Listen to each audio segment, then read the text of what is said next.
Hi, எனக்கு முட்டை, காய்கறி, பன்னீர் எல்லாம் சேர்த்து ரொம்ப ஹெல்த்தியான ஒரு ஈஸியான ஸ்நாக்ஸ் எப்படி செய்கிறேன்னு பார்க்க போகிறோம். அதுக்கு ஒரு பேனில் கொஞ்சமாக எண்ணெய் விட்டு பொடியாக நறுக்கின வெங்காயம் சேர்த்து பாதி அளவுக்கு வதக்கிக்கலாம். கூடவே இஞ்சி பூண்டு பேஸ்ட் சேர்த்து பச்சை வாசனை போகிற வரைக்கும் வதக்கிடலாம்.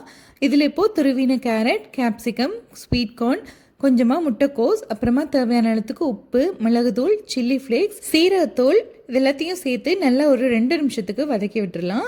அந்த அளவுக்கு காய் வதங்கிச்சுன்னா போதும். இப்போ அடுப்பு ஆஃப் பண்ணிவிட்டு ஒரு 100 கிராம் அளவுக்கு துருவின பன்னீர், கொஞ்சமாக கொத்தமல்லியில் சேர்த்து எல்லாத்தையுமே கலந்து விட்டுட்டோம்னா இந்த நம்மளோட காய்கறி கலவை ரெடி ஆகிடும். அடுத்து ஒரு பவுலில் 4 முட்டையை உடச்சி விட்டுட்டு அந்த முட்டைக்கு தேவையான அளவுக்கு உப்பு சேர்த்துக்கலாம். அடுத்து இந்த காய்கறி எல்லாத்தையும் சேர்த்து நல்லா இந்த மாதிரி கலந்து விட்டோம்னா நம்மளோட இந்த முட்டை கலவை ரெடி ஆயிடுச்சு. அடுத்தது இதை வேக வைக்கிறதுக்காக ஒரு இட்லி பாத்திரத்தில் எண்ணெய் தடவின தட்டில் இந்த மாதிரி முட்டை கலவை எல்லாத்தையும் சேர்த்து ஒரு 10 நிமிஷத்துக்கு மூடி போட்டு வேக வச்சு எடுத்தோம்னா இந்த மாதிரி ஃபோக்கில் ஒட்டாமல் வந்துச்சுன்னா நம்மளோட இந்த எக் ஸ்நாக்ஸ் ரெடி ஆயிடுச்சு. இப்போ இதுக்கு தேவையான ஒரு சட்னி செஞ்சிடலாம். நல்லா கொதிக்கிற தண்ணியில் மேலே கீறின தக்காளி பழம் 3 போட்டு கூடவே 4 காஞ்ச மிளகாய், ஒரு 6 பல்லு பூண்டு போட்டு ஒரு 10 நிமிஷம் கொதிக்க வச்சு எடுத்தோம்னா இந்த மாதிரி ஈஸியாக தக்காளி தோல் உறிஞ்சு வந்துடும்.